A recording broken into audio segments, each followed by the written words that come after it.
Algunos consideran la Italia de América Latina por la cantidad de muertos que supera en esa cantidad a muchos países de Sudamérica. Este es el tema.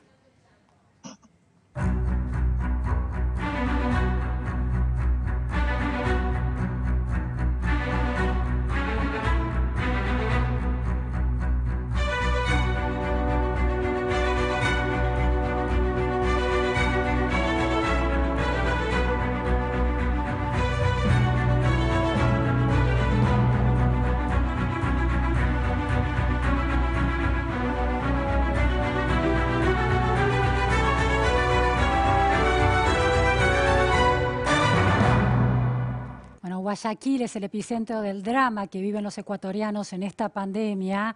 Ese municipio ha recogido 150 cadáveres, se informa en los medios en las últimas horas, de hogares, de las casas que quedan allí fallecidos, víctimas del coronavirus. Estamos en comunicación con Olger Guerrero, periodista ecuatoriano. Muy buenas tardes, Olger, gracias por atendernos. Hola, mi querida Luciana, y hola, Argentina. Bueno, el día de ayer también un diario de España nos había mencionado, nos había catalogado que éramos la Wuhan de China. Adelante, por favor.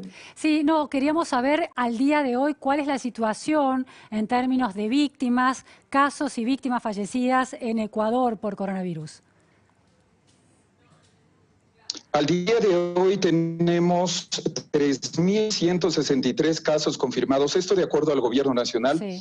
3.302 casos en sospecha, 120 fallecidos. Los casos que mayor atención llaman, por supuesto, son en Guayas, con 2.243 casos frente a Pichincha.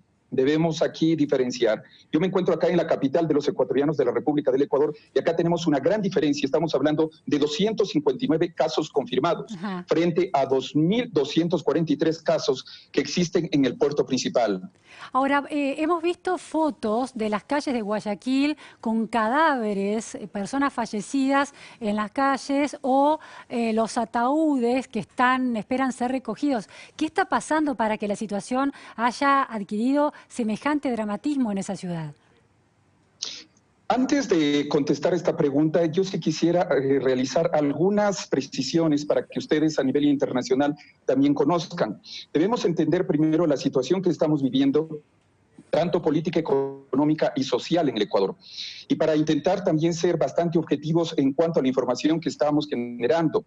Quiero comentar, por ejemplo, el 15 de abril personalmente yo escribí a la ministra de Salud, Catalina Andramuño, a través de Twitter, el que me dijera qué acciones iban a tomar porque ya estaba viendo lo que estaba sucediendo en Wuhan, China.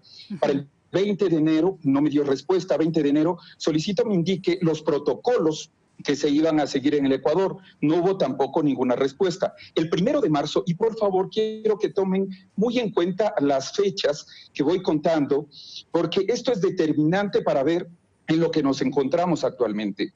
El 1 de marzo se emite el primer boletín para anunciar un posible contagio del COVID en el Ecuador. El 2 de marzo confirman ya 6 casos y también que una persona contagiada que había llegado desde Madrid el 14 de febrero, y esto ya estamos anunciando el 2 de marzo al 14 de febrero, ya se nos dice que hay una persona que vino desde Madrid con 71 años y ahí comienzan a saltar los primeros videos, mis queridos amigos, de lo que estaba sucediendo en el país. Ahora, ¿había controles en los aeropuertos, en el aeropuerto en Ecuador? Porque la comunidad de ecuatorianos en Madrid y en España es muy numerosa, es la primera comunidad de inmigrantes por su número, ¿no? 400 y pico mil ecuatorianos viven en España y hay mucho tránsito. Efectivamente, y por ello, y también de remesas para el Ecuador, debemos indicar. El 11 de marzo, fíjese la cantidad de tiempo que pasó, el 11 de marzo el presidente de la República decreta el estado de emergencia nacional con las primeras medidas de restricción. Es decir, no había ningún sistema de restricción para las personas que estaban llegando acá al Ecuador. Se había colocado, e incluso hay fotografías de lo que decían que era el sistema ya de prevención y el sistema para prevenir el que pueda atacarnos esta pandemia que ya ahora está ya en más de 123 países. Era una mesa con una persona que estaba colocada una mascarilla y que entregaba flyers. Sí, muy Ese era el parecido sistema. a lo que vivimos en Argentina también. Ahora, ¿cuándo se decidió la cuarentena? ¿En qué fecha? A ver, de ahí viene, el viernes 13 de marzo el gobierno anuncia el fallecimiento de la persona de 71 años. Ujú. Para el 16 de marzo el presidente Moreno decide decretar el estado de excepción con toque de queda desde las 21 horas hasta las 5 de la mañana. Basado en este, y aquí viene otra parte, basado en este decreto de emergencia sanitaria, el alcalde de la capital del Ecuador, que es la capital la más poblada del Ecuador, que se encuentra acá en Quito, Jorge Yunda, decide implementar una completa restricción en buses. Sí. Ya desde el 16 se paralizaron los buses. ¿Pero la gente No cumplía así con esa en Guayaquil. cuarentena? ¿Se veía gente en la calle o acataba la orden, la decisión del toque de queda y de la cuarentena? A ver, ¿qué es lo que sucede? Es que aquí debemos entender que hay dos partes. La parte que estamos viviendo acá en la capital de los ecuatorianos y la parte que vive allá en Guayaquil. Sí. Guayaquil, por ejemplo, el día de hoy, solo fíjese, el 16 de marzo comenzamos aquí con medidas de restricción vehicular de los buses especialmente, Sí. donde también hubo un mini conflicto con el gobierno nacional y decidieron paralizar el sistema público de transporte. En Guayaquil, recién al día de hoy, estamos hablando 2 de abril, Claro. se ha paralizado el transporte de Metrovía. Es decir, que por un lado hay un tránsito muy fluido entre España y Ecuador, el momento en que España está atravesando horas muy críticas por la pandemia, y ese tránsito de inmigración ecuatoriana y de visitantes de Ecuador a España no fue controlado. Y por otro lado, una cuarentena que en zonas críticas como Guayaquil recién se está concretando. Es decir, esos podrían ser los dos motivos por los cuales la pandemia es tan crítica en ese país. Y especialmente en esta zona, y por eso vemos la diferencia. Acá estamos cumpliendo con mayores restricciones, es más, el alcalde de Quito ha mencionado hoy mayores restricciones que se van a dar en la capital de los ecuatorianos, porque la gente también es muy desobediente. Claro. Y esto lo debemos mencionar. Para el 21 de marzo, dentro de toda esta crisis, renuncia Catalina Dramuño, la ministra de Salud, e ingresa el doctor Ceballos, pero aquí también hay otro dato muy importante que ustedes deben tomar en cuenta a nivel internacional. La ministra mintió al país.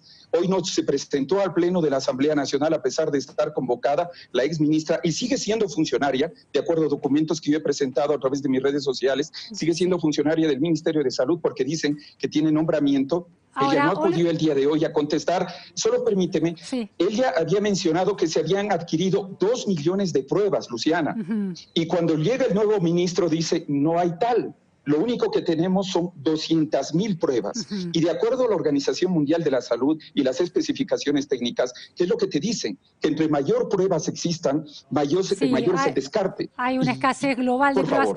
Olger, ¿cómo, finalmente, última pregunta, la población ecuatoriana, qué nivel de informalidad a la hora de trabajar hay? Es decir, ¿cuántos trabajadores necesitan sí o sí salir, romper la cuarentena, porque si no, no pueden obtener el dinero para comer diariamente? ¿Y qué ayuda le está dando el gobierno a ese sector? Ahí vamos también con un tema. El día de hoy les quiero comentar que muchas de las promesas que ha hecho el gobierno, y estamos hablando de una informalidad de más del 40-50%, porque debemos ser realistas, se ha dicho que se va a entregar bonos, se ha dicho que incluso se va a apoyar a través de créditos. Hasta el día de ayer, varios amigos que trabajan en el Instituto Ecuatoriano de Seguridad Social habían dicho que nos iban a dar plazos, por ejemplo, para créditos. No hay tal cosa. Es decir, se está generando una situación y se va a venir un tema social muy grande. Claro. Recordemos que hasta diciembre del anterior año se votó también a muchas personas del sector público y esto va a ocasionar el que la gente comience a decir, bueno, necesito comer. Al día de hoy, incluso las instituciones financieras que se habían comprometido con que iban a dar por lo menos 3 meses de plazo, no están cumpliendo. Eso es lo que estamos viviendo, mis queridos amigos. Sí, sí, una situación crítica. La exigencia de una cuarentena como estrategia clave para contener la pandemia y una población que necesita salir a la calle para alimentarse y un gobierno que no logra sostener y acompañar a esa población. Bueno, vemos con mucha preocupación y los acompañamos desde aquí. Olger, muchas gracias por estas precisiones. Gracias, Lucía. Luciana, y a todos los amigos que nos están viendo a nivel mundial, decirles, por favor, el mejor sistema de prevención es quédate en casa, pero también el quédate en casa debe ir acompañado de algo, el acompañamiento social. Claro. Si no tienes que comer, ¿qué le dices a la gente? ¿Cómo yo le sostengo a la gente dentro de sus viviendas si ya no tiene para alimentarse? Está acá, por lo menos en la capital, ya vamos 3 semanas, mi querida Luciana, recién van a comenzar con medidas más fuertes a nivel del Ecuador, pero esperamos abrazarnos en los próximos meses. Muchas gracias, decir que de esta vamos a salir todos. Muchísimas gracias, muchas gracias. Buenas tardes. Hemos llegado al final de la Repregunta Noticias a Fondo, con los datos y las preguntas necesarias en tiempos únicos y excepcionales. No se vayan, sigue Tato Yan con la otra vuelta.